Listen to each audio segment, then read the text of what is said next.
Okay. So it took me a year and a half between the time that I met Gerry Lombardi to opening at 32 Spring Street. Which is not the original location. Which is not the original location. That's where it is now. That is where it was. Well, up until, yeah. Right, That's why we know it to be. Right, yes. Okay. So, 32 Spring Street, they walked away from the lease a couple months ago. Now, forget about 32 Spring. Was the oven still in 53? No, Gerry led me to believe that it was still there.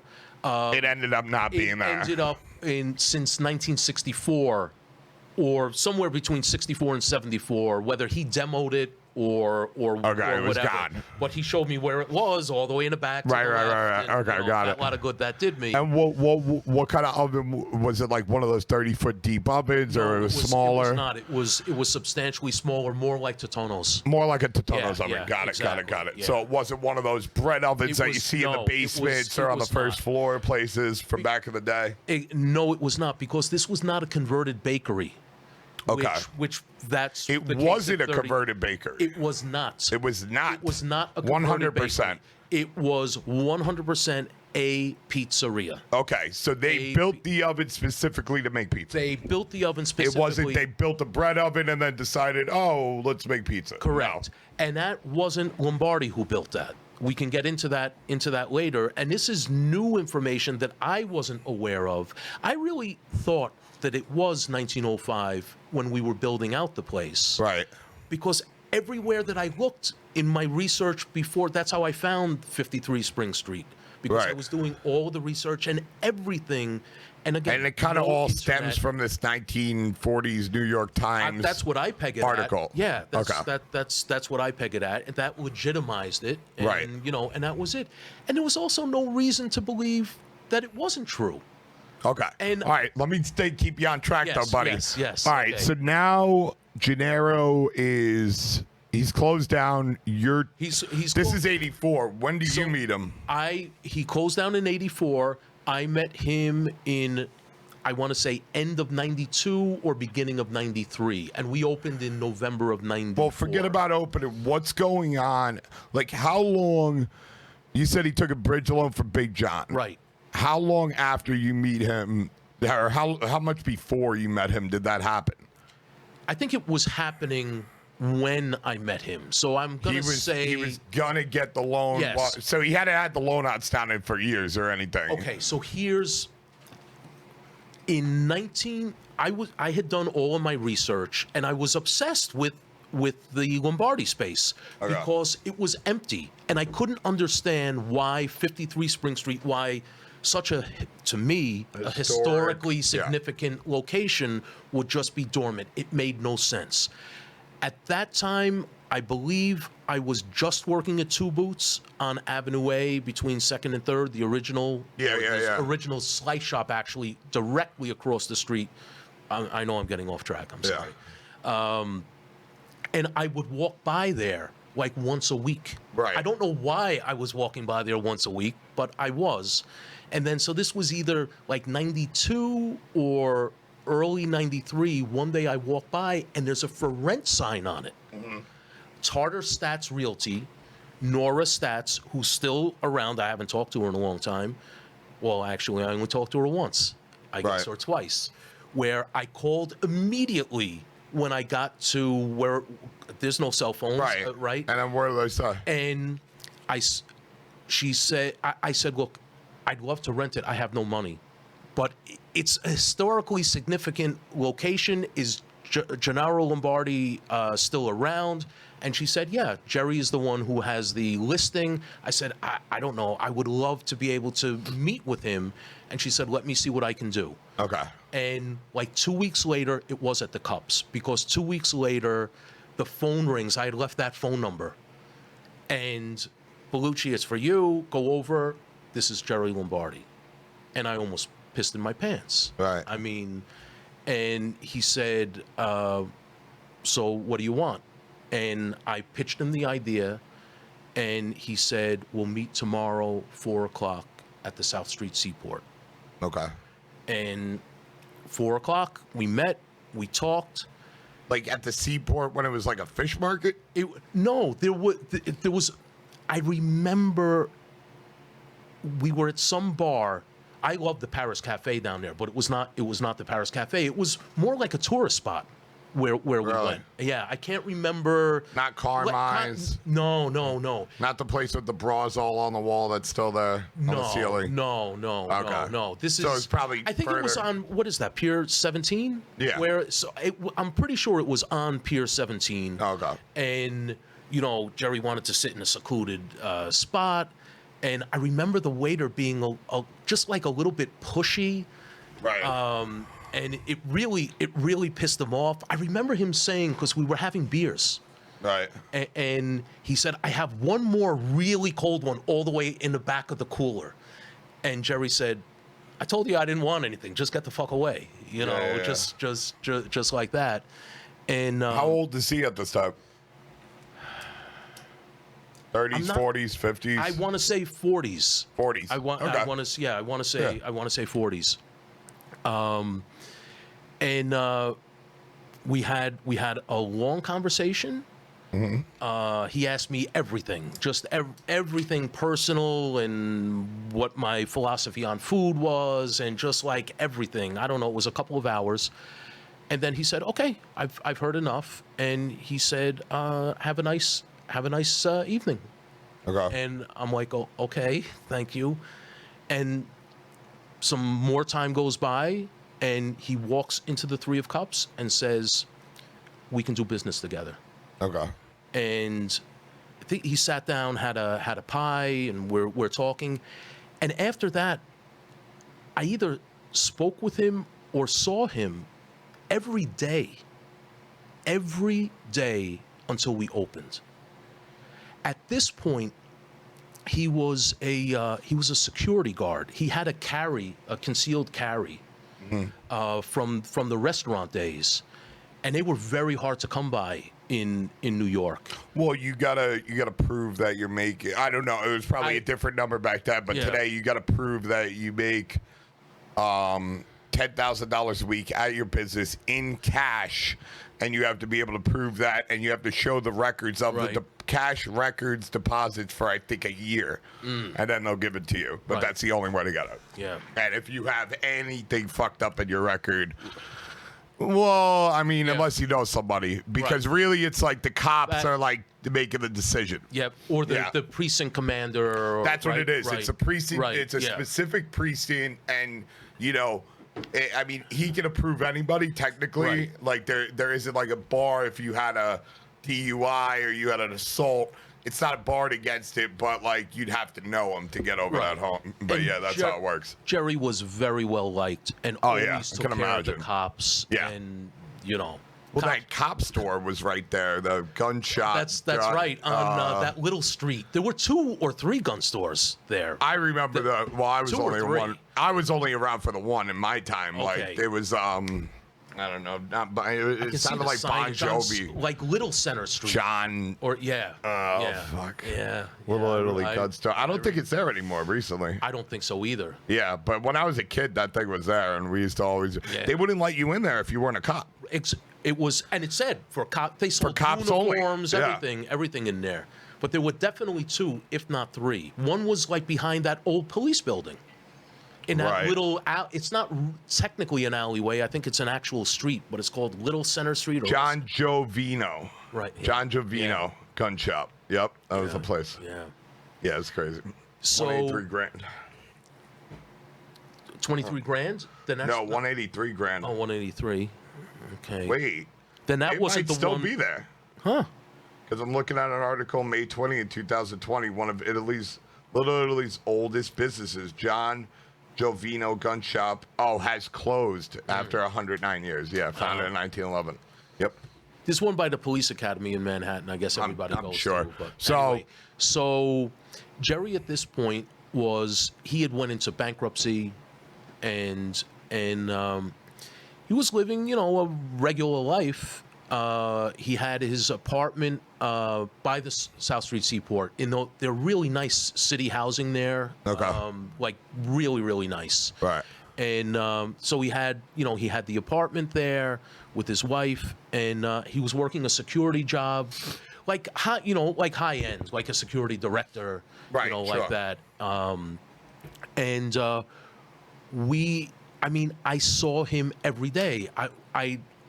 He would meet me at the Three of Cups. I can't remember if I was getting out of there at like midnight, my shift, or 1 a.m. or 2 a.m. But he would meet me, and we'd just drive around and talk. And he was the closest person to me in my life at that point. I saw him every day. And what kind of things is he saying, like about pizza or about anything else? Does he have recipes? Does he have?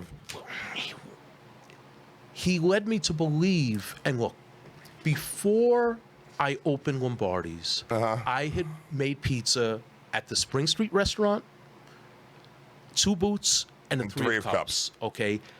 And every place used the same exact recipe. It was all Trump's flour, 4 to 8 ounces of fresh yeast, the salt, the sugar, the oil.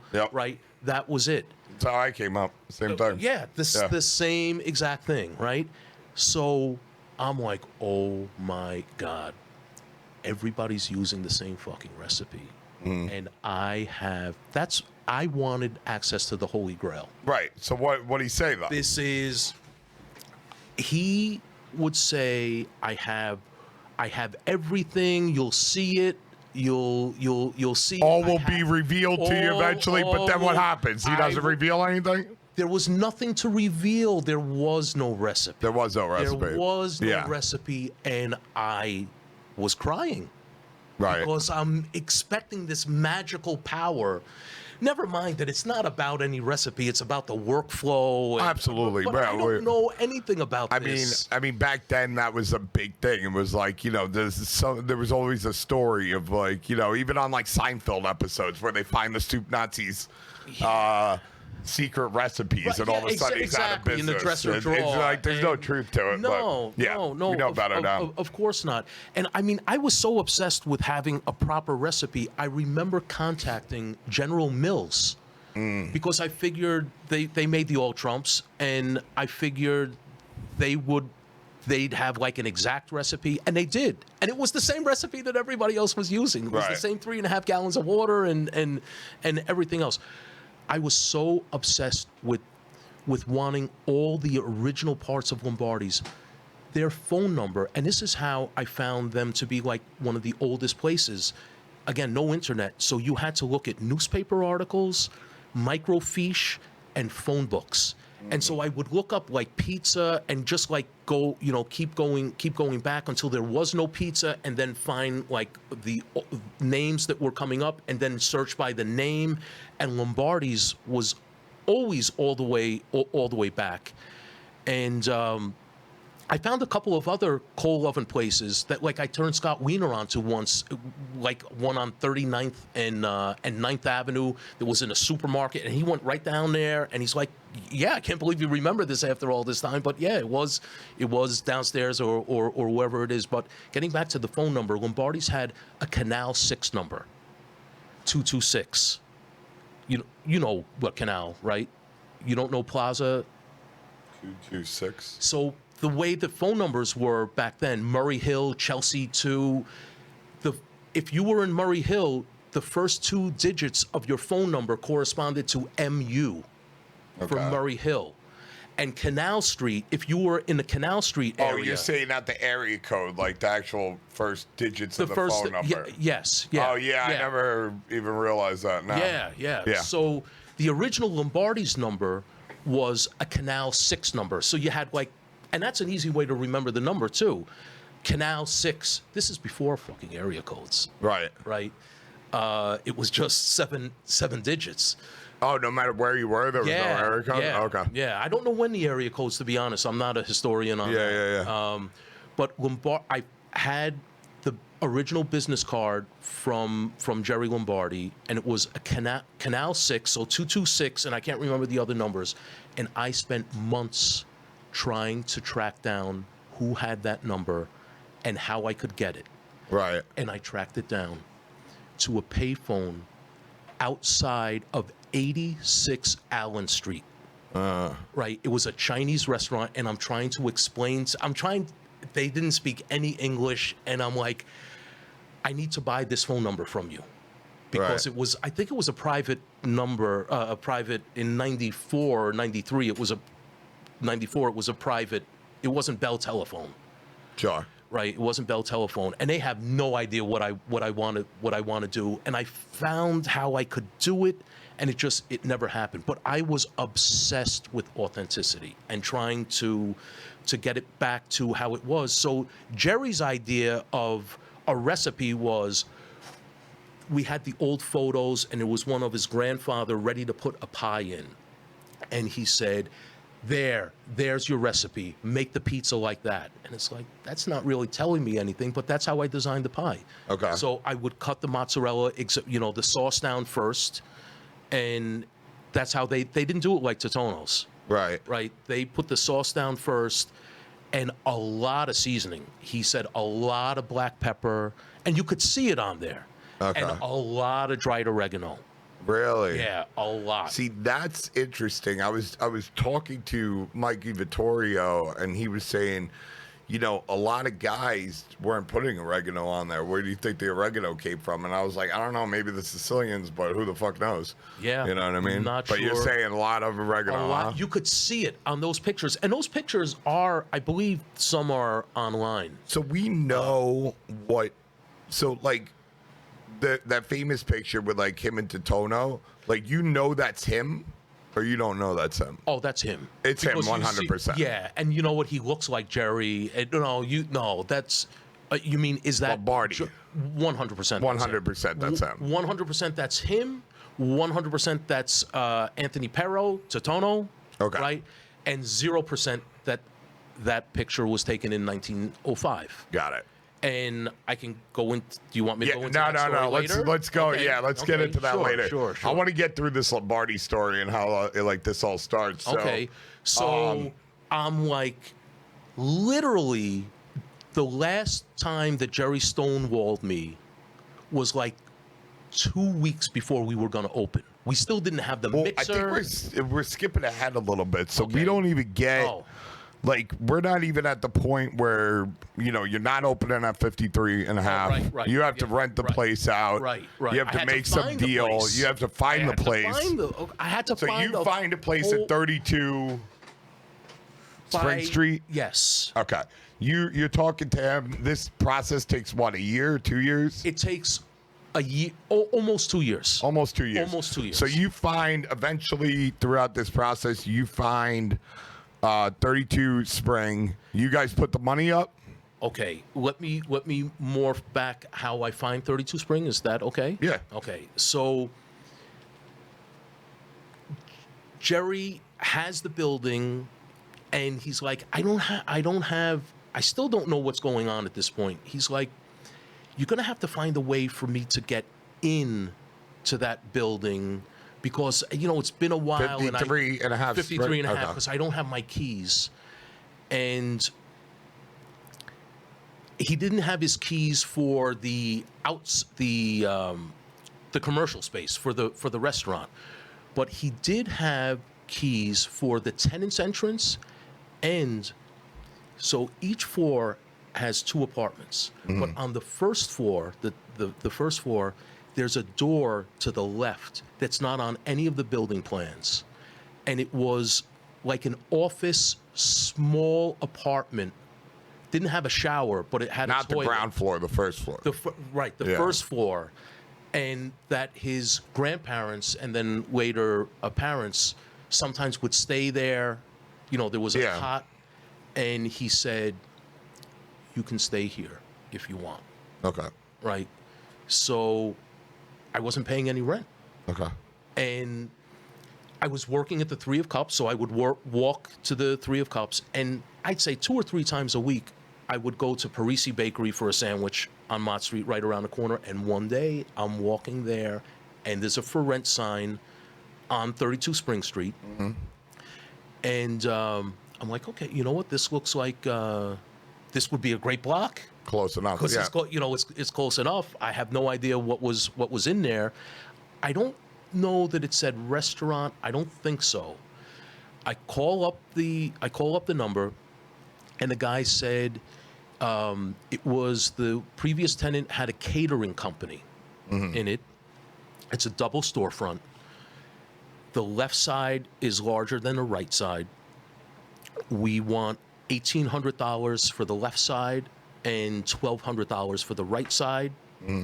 You don't have to take both, but you can take both. And the catering company wasn't interested in this, and you're not going to be interested in this, but there is a really big coal oven in the back wall, and they plastered it all up. So you can, when we take a look at it, that's why there's no backyard. Right. So, if you want to demo it, then you'll have your backyard. And I'm like, what did you just say? Yeah. What did you just? I need to see this now. Yeah. I'm like, what are the odds? What are the odds? Right. Right. I still can't believe it. The odds they got to be in the billions. What are the odds? Yeah. Sure enough, you couldn't see the oven because they had totally plastered over the whole thing. But then when you walked outside, you see, okay, this is an oven. This is a major oven, right. As big as Frank Pepe's. Yeah. Where you need the peels. Yeah. I know the oven. Just you. Oh yeah, of course. Yeah.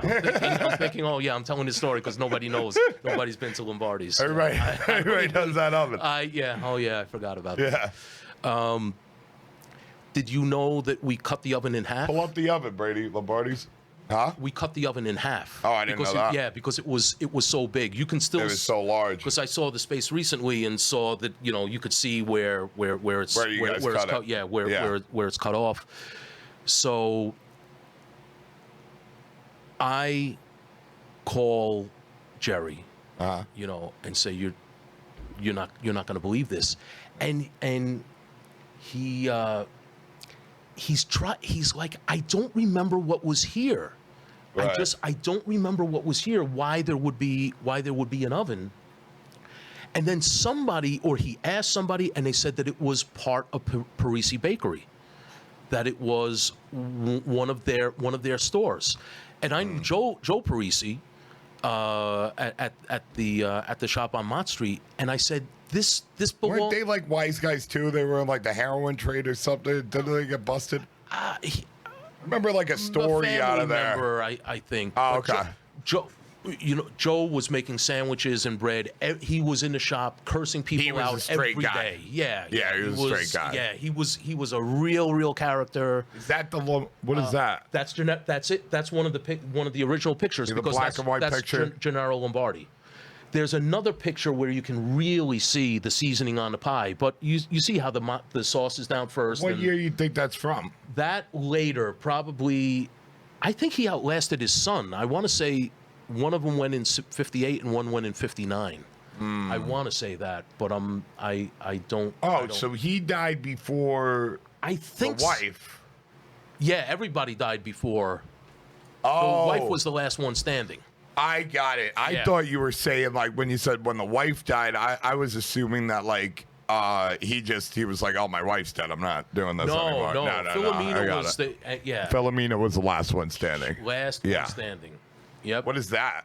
What is what? He's pulling it up. That right there. What? That's the pizza peel. I know, but I'm saying like, what's that picture from? Is that one of mine? Maybe. It may be. I had the same peel, and I'm sorry, I'm saying that it's a pizza peel. Like you don't know what a fucking pizza. Well, I'm just saying what year. It could be from '94. It could be from the '60s. You know what? No way. It's from the '60s. That's my pie. That's your pizza. Yeah, that's my pie, and that's definitely '94 or after. Right. There were no '64 or before photos, anything like that. I've seen them all. I've seen them all, and yeah, so that definitely not. So at this point, John, and actually it wasn't at that point, but he reiterated. After John had his sit down with Nicholas Gravante Sr., and he said, it's not happening. What's not happening? 53 Spring Street. Yeah. We'll never get a lease there. We're not going to do it. I know that you say that. I don't understand where he's a decision maker if Gennaro owns the building? Why is this lawyer dictating who can get a lease and who can if Gennaro owns the building? Escrow. Okay. It was an escrow. So it was an escrow to the lawyer. Yes, it was an escrow. So what you're basically doing is it's an escrow getting sold to the lawyer. Yes. And you're like trying to talk to this lawyer and be like, let us rent the space from you. And he's like, fuck you. And because his money was tied up in escrow for a long time. Got it. I totally forgot about that. So now here's my question. If the building's in escrow. Yes. All right. And Gennaro's like isn't working on it anymore. Yes. Why does he need a bridge loan from John? I don't know, but Gerry Lombardi is a lying cocksucker. Okay. So who the fuck knows? Who knows? Who puts the money for 32 Spring? John. Cost 100%. $75,000 it cost us. Okay. And $25,000 of that was to repair the oven. Okay. Triple V contracting, because it's not like you can go on the internet and say coal oven. Oh yeah, we're gonna definitely tell that story. We're gonna take a break in a minute, but I just want to finish with so Gerry gets pushed out by John because Gerry needs a debt cleared that he owes to John, and it's catching up with him. What do you mean cleared out? Well, you said he borrowed money from John. Correct. He's probably got 127 a year, like a 3 point a week interest on that loan. Right. That he's got to pay the principal every week. Correct. And he's gone way over. Right. I know I've seen people do those things 100%. Before. It gets really out of control real quick, especially if you're talking. For sure. Like it's let's say you borrow even like $25,000, right? So you got to pay $750 a week every fucking week. Right. And if you don't pay that a week, it's not good. And John's thinking, and John is not a stupid man. Yeah. John's thinking is, if I put up $75,000 for this place, I have a much better chance of getting back my money that I'm probably not going to get back from Gerry anyway. That Gerry owes me, and like the full amount. Yeah. Because our deal was 33, 33, 33. I got 33.33%. John got 33.33%, and Gerry got 33.33%. And we were even partners.